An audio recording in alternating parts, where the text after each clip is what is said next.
ဒီအဖိုးလိုက်ချက်လိုက်နဲ့ကျက်နေလို့ လိုက်နောက်ရှက်နေလို့ ဟုတ်တယ် နဲအိမ်တော်ရှိလား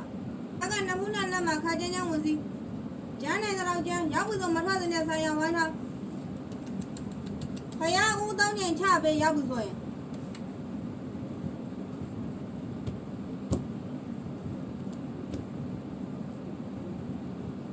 မထွက်တဲ့မိကုံလာတာ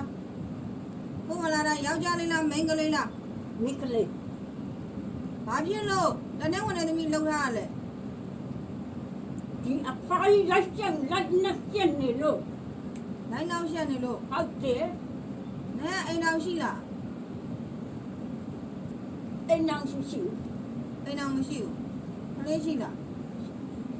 ခလေးရှိလား ရှိ ဘုရားပြန်ပြော မရှိ သိကြလားဘာဖြစ်လို့ဘာအောင်လိုက်နောက်ရှက်တာလဲ သူ့သားကိုလိုချင်လို့ သူ့သားကိုလိုချင်လို့ အေး အခုတက်စီမောင်းနေသူ့သားကိုလား ဟုတ်တယ် သူ့ကြိုက်ညာလား အေး